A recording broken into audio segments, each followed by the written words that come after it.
오늘 함께 나눌 말씀 느헤미야 4장 7절에서 14절 말씀입니다. 자, 우리 다 같이 읽겠습니다. 산발락과 도비아와 아라비아 사람들과 암몬 사람들과 아스돗 사람들이 예루살렘 성이 중수되어 그 허물어진 틈이 메꾸어진다 함을 듣고 심히 분노하여 다 함께 꾀하기를 예루살렘으로 가서 치고 그것을 요란하게 하자 하기로 우리가 우리 하나님께 기도하며 그들로 말미암아 파수꾼을 두어 주야로 방비하는데 유다 사람들은 이르기를 흙모드기가 아직도 많거늘 짐을 나르는 자의 힘이 다 빠졌으니 우리가 성을 건축하지 못하리라 하고 우리의 원수들은 이르기를 그들이 알지 못하고 보지 못하는 사이에 우리가 그들 가운데 달려들어가서 살육하여 역사를 그치게 하리라 하고 그 원수들의 근처에 거주하는 유다 사람들도 그 각처에서 와서 10번이나 우리에게 말하기를 너희가 우리에게로 와야 하리라 하기로 내가 성벽 뒤에 낮고 넓은 곳에 백성이 그들의 종족을 따라 칼과 창과 활을 가지고 서 있게 하고 내가 돌아본 후에 일어나서 귀족들과 민장들과 남은 백성에게 말하기를 너희는 그들을 두려워하지 말고 지극히 크시고 두려우신 주를 기억하고 너희 형제와 자매와 아내와 집을 위하여 싸우라 하였느니라. 아멘. 저는 오늘 이 말씀으로 꺾이지 않게 하소서라는 제목으로 잠시 말씀을 나누겠습니다. 우리가 이제 성경에서 그 초막절에 이루어진 큰 대표적인 사건이 구약에 이제 두 개가 있다고 하면 솔로몬의 성전 봉헌한 일과 느헤미야가 예루살렘 성벽을 다시 수축하고 봉헌하는 예배를 드린 때가 이제 초막절 시즌이었습니다. 그래서 지난주에 그 솔로몬의 성전 봉헌을 중심으로 좀 말씀을 드렸다면 이번 주에는 느헤미야의 그 예루살렘 성을 회복하는 그 과정에 대해서 조금 생각해 보려고 합니다. 느헤미야가 이제 그 아닥사스다 왕의 술관원을 맡고 있었는데 어느 날 그 자기 동생 하나니가 예루살렘에 다녀왔는데 가서 이제 그곳에 남아 있는 유대인들이 굉장히 모멸과 수치를 당하면서 아주 험한 삶을 살고 있다는 이야기를 듣고서 느헤미야가 이제 굉장히 마음이 아파서 우리와 우리 조상들의 죄를 이제 회개하는 기도를 이렇게 드리게 되죠. 그래서 그 간절한 기도를 드리고 나니까 늘 그 마음에 수심이 있어서 그 왕 앞에서 이제 얼굴색이 예전 같지 않고 어두우니까 아닥사스다 왕이 네가 웬일이냐 그 전에 그런 일이 없더니 그러면서 이제 물으니까 그제서 이제 그 느헤미야가 아닥사스다 왕에게 이러이러해서 이렇습니다라고 이제 얘기를 하죠. 그래서 왕이 얼마 기한을 주면 좋겠느냐 해서 이제 기한을 정하고서 유다 총독으로 이제 가게 되죠. 그래서 이제 그때 그 느헤미야가 아닥사스 왕에게 몇 가지 소청을 합니다. 첫 번째는 이제 거기까지 안전하게 통행할 수 있도록 그 증서를 하나 써달라는 것과 그 다음에 이제 그곳에 있는 제목을 목재를 이제 그 필요한 대로 다 공급받을 수 있도록 그렇게 이제 왕의 명령을 그 조서를 써가지고 이제 떠나게 됐는데 그때 왕이 군대 장관과 그 마병을 붙여줘서 안전하게 갈 수 있도록 이렇게 도와주었습니다. 이게 이제 그 느헤미야가 그 자기들과 자기 조상들의 죄를 회개한 지 40일 만에 이제 이렇게 됐다 그래요. 그래서 이제 유다 총독으로 가게 됐는데 유다 총독으로 간 이후에 그 아직 자기가 왜 왔는지에 대해서 분명하게 얘기를 하지 않고 자기가 밤에 혼자서 자기 아주 가까운 몇 사람들만 데리고서 밤에 이제 그 예루살렘 성을 이렇게 돌아보게 됩니다. 그래서 그 현황을 다 이제 파악을 하고서 그다음에 이제 그 지도자들을 그 모아서 설득을 합니다. 여기 이제 그 17절에 보면 이렇게 이 느헤미야 2장 17, 18절 말씀인데 이렇게 설득을 하죠. 그러다가 후에 그들에게 말했습니다. 여러분은 우리가 어떤 고통을 겪고 있는지 알 것입니다. 예루살렘은 폐허가 되었고 그 성문들은 모두 불타버렸습니다. 자, 이제 예루살렘 성벽을 다시 쌓읍시다. 그래서 더 이상 이런 부끄러움을 당하지 않도록 합시다. 나는 그들에게 하나님께서 내게 은혜를 베풀어 주신 것과 왕이 나에게 한 말을 일러 주었습니다. 그러자 그들이 대답했습니다. 성벽 쌓는 일을 시작합시다. 그들은 열심을 내서 일하기 시작했습니다. 그 느헤미야가 이제 지혜롭게 한 단계 한 단계 이제 일을 이뤄 가는데 그 지도자들을 다 모아가지고 이 성벽을 쌓고 다시는 수치를 당하지 말고 살자 이렇게 이야기를 하면서 그동안에 자기가 기도한 것과 그 아닥사스다 왕을 통해서 어떻게 하나님께서 응답하시고 왕이 어떤 이야기를 하고 이런 것은 다 얘기를 하니까 이제 그 유대인의 지도자들이 크게 공모가 되었겠죠. 이제 그래서 이제 할 수 있겠구나 해서 다 같이 이제 열심을 내서 일을 하기 시작했습니다. 그랬더니 이제 그 주변에 그 사마리아 지역의 총독이었던 호론 사람 산발랏이라는 사람이 있었는데 그 산발랏이라는 사람과 암몬 사람 도비아 그리고 아라비아 사람 게셈이라는 사람이 이제 느헤미야의 말을 듣고 이제 업신여기기 시작했습니다. 그 너희가 페르시아 왕을 배반하려는 것이냐 이제 그런 이야기를 하니까 우리는 하나님의 종들이고 하나님께서 이 일을 도우실 것이다. 그리고 너희는 이것에 대해서 왈가왈부할 자격이 없다. 이렇게 아주 딱 잘라서 이제 말을 하고 성벽을 수축하는 일을 다시 시작을 합니다. 그리고 이제 성벽을 수축하기 시작할 때 그 일에 그 굉장히 많은 사람들, 그 예루살렘에 사는 많은 사람들을 다 동원해가지고 일을 다 분담을 해요. 그래서 이제 짧은 구간을 다 이렇게 나눠서 거기에 이제 그 유대인들뿐만 아니라 그 제사장들 혹은 느디님 사람들 혹은 기브온 사람들 이 사람들은 다 그 성전의 종으로 있었던 사람들이죠. 여부수 사람들이나 기브온 저 언약을 맺은 기브온 사람들 이런 사람들이 이제 포로로 같이 다 잡혀갔다가 다시 돌아왔는데 이들은 이방인이면서도 특히나 기브온 사람 느디님 사람들은 성전의 노예로 지냈기 때문에 성전에서 일어나는 일들에 대해서 너무나 잘 아는 사람들이에요. 그러니까 이방인이었지만 이 사람들이 나중에 이렇게 성전을 재건하고 성벽을 재건하는 일에 너무 중요한 역할을 하는 것을 볼 수가 있습니다. 이 느디님 사람들 그리고 기본 사람들이 그 여호수아를 속여서 동맹 관계를 맺게 되지 않았습니까? 근데 그러고 나서 이 기본 사람들이 대대로 정말 충실하게 하나님의 백성으로 살았던 것을 볼 수가 있는데 이렇게 포로를 잡혀갔다가 왔을 때도 같이 기본 사람들도 거기에 이제 같이 있었고 그래서 완전히 유대인과 전혀 다를 바 없이 그렇게 충성스럽게 지냈던 것을 볼 수가 있습니다. 드고아 사람들, 베냐민 사람들 그리고 각 지방을 다스리는 수령들을 다 모아서 일을 다 분담시켜서 이제 일을 시작하게 되었습니다. 그랬더니 이제 이 본격적인 방해가 시작됐는데 오늘 본문 말씀에 이제 이 방해에 관한 이야기가 나오는 거죠. 첫 번째는 이제 그 4장 1절에서 3절에 보면 이제 성을 수축하는 일이 진행되면 되니까 이제 그 산발랏이 이제 굉장히 화가 났습니다. 산발랏이 화가 난 이유는 그 사마리아 자기가 다스리고 있는 그 사마리아 지역 사람들이 이 예루살렘으로 갈까 하는 그 많은 사람들을 놓칠까 하는 그런 이제 두려움이 생겨서 산발랏은 아마 그런 이해관계 때문에 특히 반대를 많이 했던 것 같은데 그리고 이제 도비아는 어떤 사람인지 정확히 알 수가 없습니다. 어느 암몬 사람인데 어떻게 이 일에 이렇게 자꾸 끼어들는지 모르겠는데 그 성벽이 여우가 올라가도 무너질 거라고 이제 조롱을 한 거예요.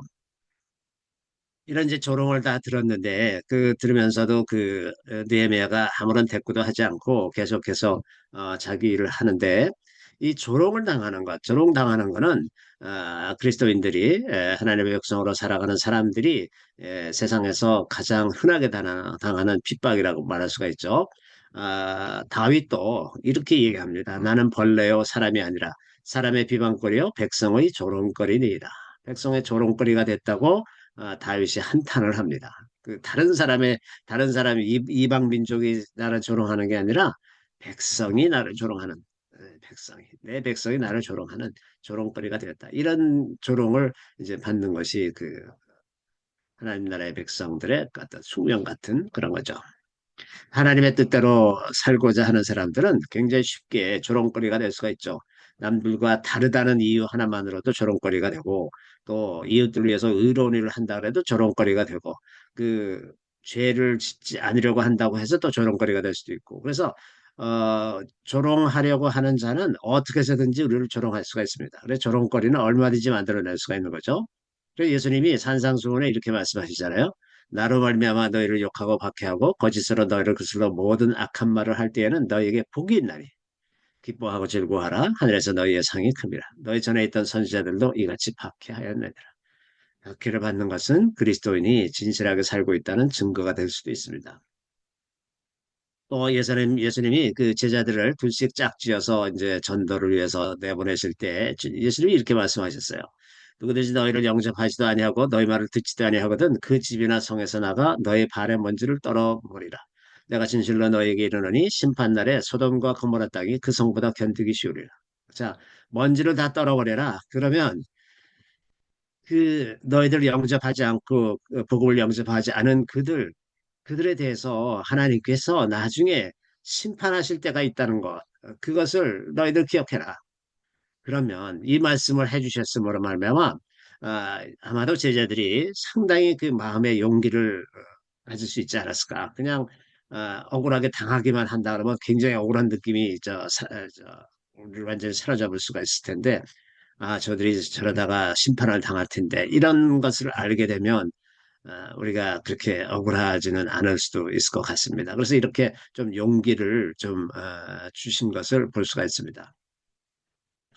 자, 그래서 이제 이렇게 산발랏 일행이 이 성벽 짓는 일을 조롱하고 이러니까 느헤미야가 이제 기도를 합니다. 그래서 4절 5절에 보면 우리 하나님이여 들으시옵소서 우리가 업신여김을 당하나이다. 원하건대 그들이 욕하는 것을 자기들의 머리에 돌리사 노략거리가 되어 이방에 사로잡히게 하시고 주 앞에서 그들의 악을 덮어두지 마시며 그들의 죄를 도말하지 마옵소서. 그들이 건축하는 자 앞에서 주를 노하시게 하였음이니이다 하고 자, 이게 이 기도를 보면 느헤미야가 굉장히 마음에 분노가 있었던 것을 알 수가 있죠. 우리가 업신여김을 당하는데 어떻게 우리가 하나님의 백성인데 너희들이 어떻게 우리를 업신여기느냐. 근데 그 사람들에게 원수 갚는 일을 하질 않고 하나님께 호소하는 겁니다. 그들이 욕하는 것을 자기들의 머리에 돌리사 노략거리가 돼요. 그들이 다 노략거리가 되고 이 방에 사로잡혀 가게 해달라. 아주 저주 같은 얘기를 하는 거죠. 또 주 앞에서 그들의 악을 덮어주지 마십시오. 그들을 절대 용서하지 마세요, 주님. 이렇게 이제 기도하는 겁니다. 오늘날 그 원수를 사랑하라고 하신 그 주님의 말씀, 말 비추어 보면 이런 기도는 좀 과다하다는 그런 생각도 듭니다. 그러나 다른 한편 생각하면 이 복음이 전해지기 전에 율법에 따라 의로운 판단을 기대하던 그 유대인의 세계관에서 이렇게 기도하는 것이 이제 극히 정상적이고 당연한 거죠. 아직 예수 그리스도의 복음이 있기 전이었으니까. 그리고 더 우리에게 교훈이 되는 것은 이렇게 원수를 스스로 갚질 않고 이걸 하나님께 맡긴다는 거예요. 원수를 전혀 갚질 않고 하나님께 의탁하는 것. 이것이 참 귀하죠. 만약에 스스로 원수를 갚으려고 했다면 이 성벽 재건하는 일은 저 뒷전으로 밀려나고 뭐 싸우기도 전쟁을 벌이고 뭐 이런 일을 할 수도 있지 않았겠습니까? 근데 그렇게 하질 않고 어, 이 원수들에 관한 이야기는 하나님께 의탁하고 자기는 계속해서 성벽을 쌓는 일에 몰두했죠. 그러니까 이제 이런 태도를 쭉 하다 보니까 성벽 쌓는 일들이 이제 잘 진행이 돼가지고 성벽이 이제 드디어 다 연결이 됐고 높이가 한 반쯤이 이제 채워진 거예요. 그러니까 이제 상당히 많이 진행이 된 거죠. 그랬더니 이제 그 얘기를 듣고서 산발랏을 비롯한 대적들이 이제는 안 되겠다. 이걸 이제 예루살렘을 공격해야 되겠다 하고서 이제 군대를 모으고 공격할 준비를 하고 있었어요. 그랬더니 이제 그 소식을 듣고 느헤미야가 이제 기도하고 어떻게 했냐면 이제 파수꾼을 세우기로 했습니다. 그래서 아, 그 무기들을 다 이제 준비하고 필요한 곳에 이제 다 세우고 이제 이렇게 됐죠. 자, 이게 이제 여기서 보면 하나님께서 분명히 원하셔서 이제 그 성벽을 재건하는 일을 위해서 느헤미야를 보내고 왕의 마음을 감동시켜서 필요한 자재를 다 공급하시고 이렇게 했는데도 불구하고 계속해서 난관이 있다는 거예요. 그 하나님께서 어, 하시고자 하는 일들, 하나님의 뜻대로 하는 일이라고 해서 형통한 것이 아니다 하는 겁니다. 항상 아무 일 없이 다 형통하고 저절로 되는 것이 아니라 계속해서 문제가 생기고 그것을 계속해서 하나님께 의탁하면서 하나님께 지혜를 구하면서 풀어나가야 되는 것이 그 사람에게 주어진 일이라고 하는 겁니다. 그랬는데 이제 더 큰 문제는 그 내부에서 사람들이 이제 그 낭망하기 시작하는 거죠. 그래서 어 우리가 이미 다 힘이 빠졌고 할 일은 저렇게 산더미 같이 많은데 우리 이거 다 못하는 것 아니겠습니까? 이제 그만해야 되는 거 아니냐? 이제 이런 얘기를 유다 백성 중에서 이제 그 얘기가 나오는 거예요. 그래서 이렇게 막 흔들리는 상황에서 대적은 계속해서 공격할 준비를 하는 거예요. 그래서 이제 대적과 가까이 살고 있던 유대인들이 정보를 보내주기를 이제 곧 준비한다 그런다. 너희들 공격한다 그런다. 그러니까 너희들 그러지 말고 일로 와야 되는 거 아니냐. 이제 그런 얘기를 10번이나 전해주는 거예요. 그러면 그 얘기를 들을 때마다 느헤미야를 비롯한 그 지도자들이 얼마나 마음이 그냥 낙심이 되겠습니까? 계속 온다 그러고 이제 그 불안해지고 염려되고 이제 이렇게 되니까 정말 이제 힘든 시간을 보내는 거죠. 그래서 이제 느헤미야가 유대인들을 칼과 창과 활로 무장시키고 그렇게 두 해로 나눠서 한 절반은 무장을 하고 지키고 절반은 일을 하는데 그 절반 일하는 사람들도 창을 들고 한 손으로 일했다고 그랬어요. 그래서 이제 이렇게 하면서 어, 하면서 그 이렇게 이제 격려를 합니다. 사람들에게 내가 돌아본 후에 일어나서 귀족들과 민장들과 남은 백성에게 말하기를 너희는 그들을 두려워하지 말고 즉 크시고 두려우신 주를 기억하고 너희 형제와 자녀와 아내와 집을 위하여 싸우라 하였느니라.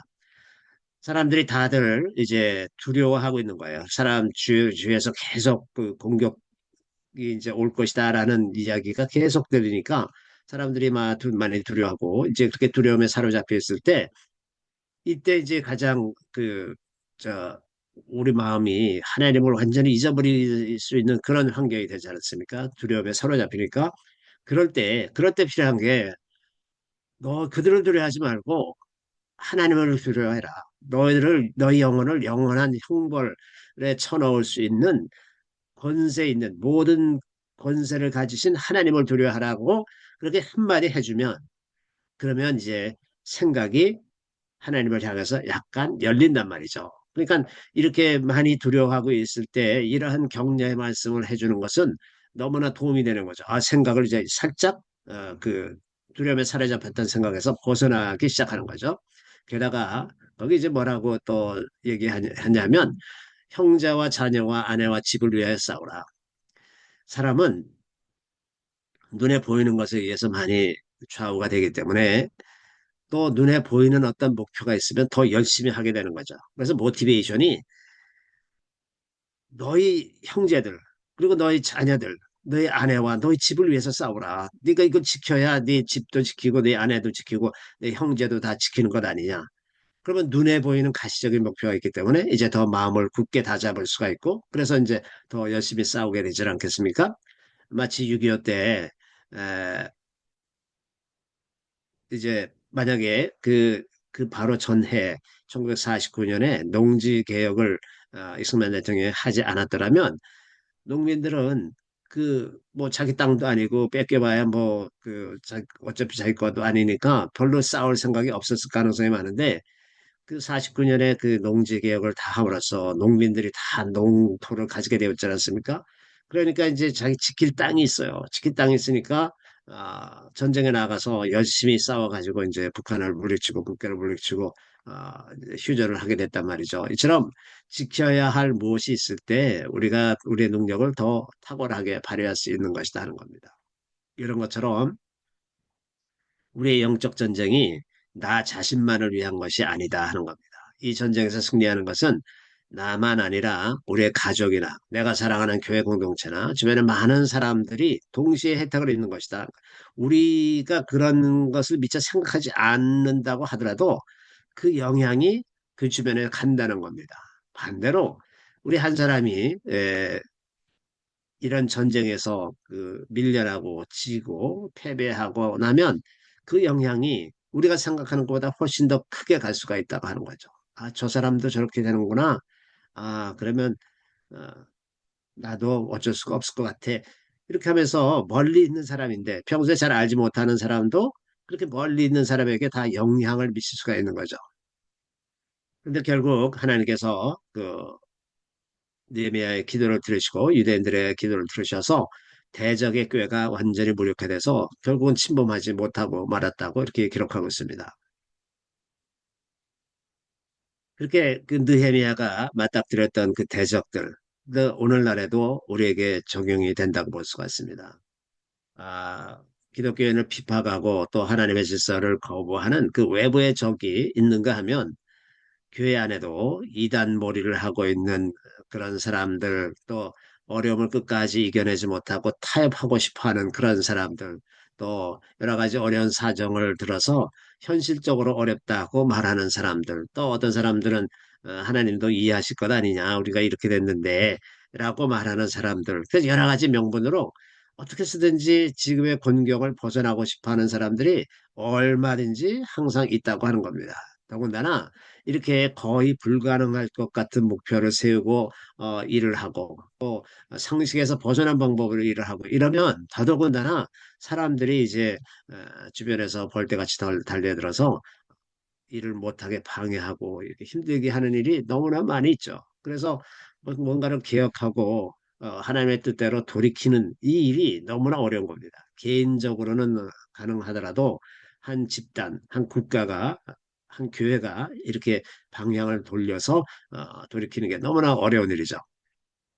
그렇기 때문에 이 느헤미야가 맨 처음에 어떤 일을 시작하기 전에 에, 그 유대인들의 지도자들을 다 모아서 하나님께서 하신 일들을 다 정확히 얘기를 해줘서 많은 사람들이 동일한 마음으로 하나님이 이렇게 하셨구나 하는 것을 자기들도 다 확신을 하고 같은 마음으로 가는 그런 그룹이 형성되지 않으면 참 어려운 거죠. 그래서 이렇게 공동의 인식 기반을 가지고 같이 함께 일하는 이 접근만이 유일하게 성공 가능한 접근이 되는 거죠. 그래서 느헤미야가 마침내 성벽을 재건할 수 있었을 것이라고 생각을 합니다. 자, 하나님께서는 아까 말씀드린 것 같이 우리가 하나님의 뜻이라고 해서 항상 형통한 것이 아니다 하는 겁니다. 그런데 또 여러 가지 공경을 주시지만 또 버리시지는 않아요. 반드시 그 일을 마침내는 이루게 하시는데 그 과정이 순탄하지가 않은 거죠. 근데 왜 그렇게 하시는가? 왜 그렇게 하시냐 하면 곰곰이 생각해 보면 이게 모두를 위해서 유익한 것이라고 하는 겁니다.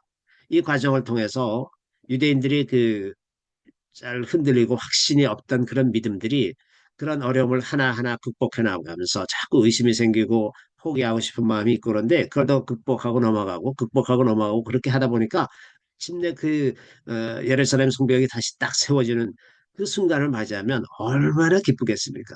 그러니까 그냥 순탄하게 아무 생각 없이 어려움 없이 쭉 성공한 것과 비교할 수 없을 만큼 그 기쁨이 아주 크고 그 하나님께 대한 믿음이 아주 마음 생각 속에 깊숙하게 박히게 되질 않겠습니까? 또 그것을 방해하던 산발라시나 도비아 이런 사람들에게도 메시지가 간다고 저는 생각을 합니다.